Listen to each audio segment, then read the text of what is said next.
Hi everyone, today's topic is corporate governance, and I have chosen question 16, requirement D, from March-June 2019 exam. And for 4 marks, it asks for 2 corporate governance weaknesses and with a recommendation.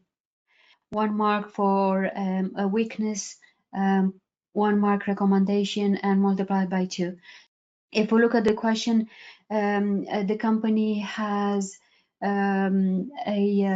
we start from here. The company has been listed for over 8 years, and its board comprises 4 executive and 4 independent non-executive directors, excluding the chairman. So this is a good thing for the company, that it has a balance of executive and non-executive directors, 4 and 4.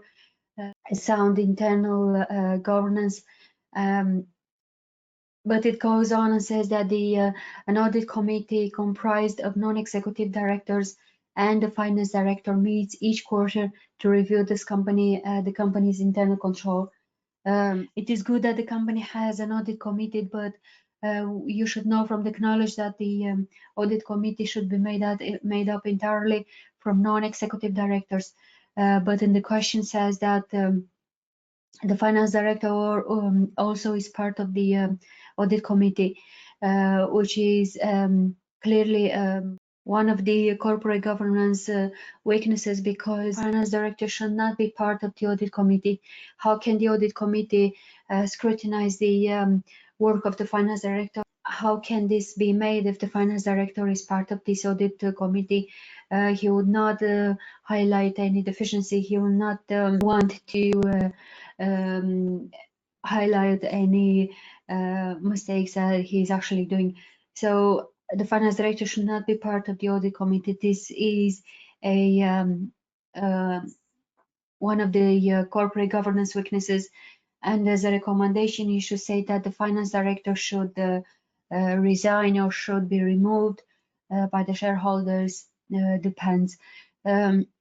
So we've identified the first one, and if we look at the next paragraph, it says that the director's remuneration is set by the finance director, which is wrong, because finance director is an executive director, is not a non-executive director, and he should not set up the remuneration of the others executive directors or his remuneration. So as you know from knowledge, is that the non-executive directors are responsible for setting up the remuneration of all the directors. So the finance director should not be involved in the remuneration process.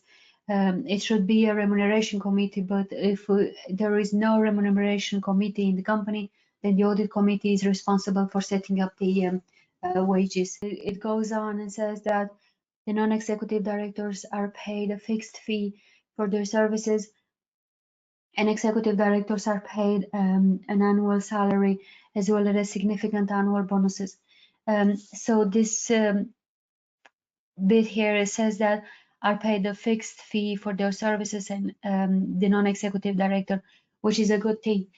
So you, in the question, you should highlight just the bad things, the deficiencies, the weaknesses. The examiner will drop here in the question also sound corporate governance, which are, as you know, good things. So you should just highlight the weaknesses. So the non-executive directors are paid a fixed fee for their services, which is a good thing, because they work part-time. Their remuneration should not be linked with the company performance, because their objectivity will be gone then. So this is a good thing. This part here is a good thing. But the executive directors are paid an annual salary as well as a significant annual bonus. So you should know from the knowledge that a good reward package is based on a fixed salary and then bonuses.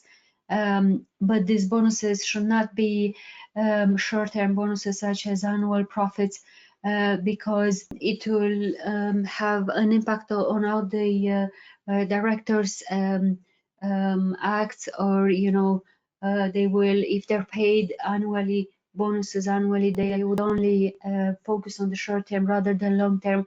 So the reward package should also include a long-term performance based related payment, such as share scheme or any other incentives. So this is a weaknesses you've identified.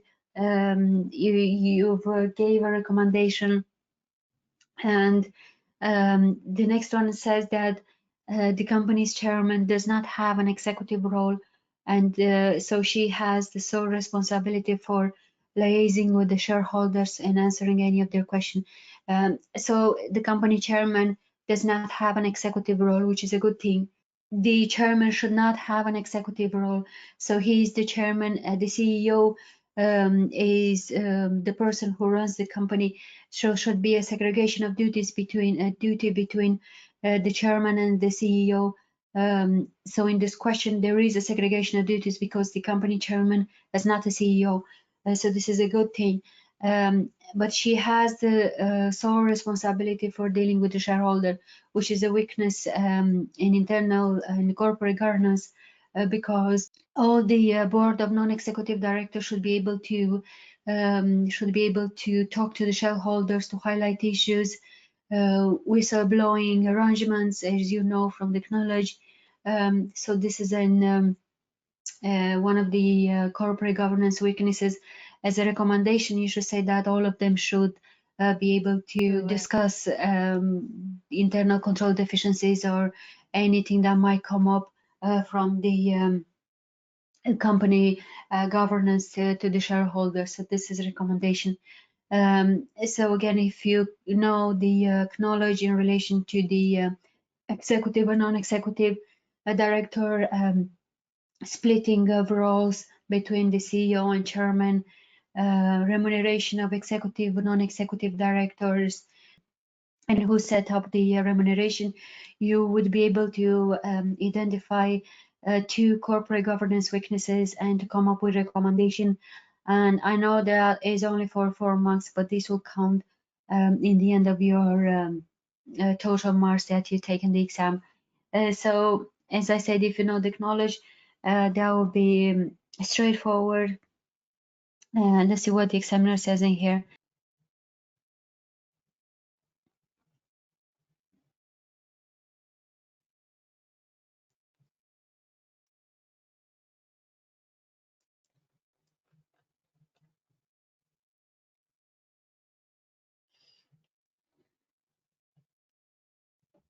So even though you've identified the weakness, you should give a recommendation. If you don't, you should say why that is an issue. You should not just identify, just put down an issue, but you have no full explanation, because otherwise you won't get full marks.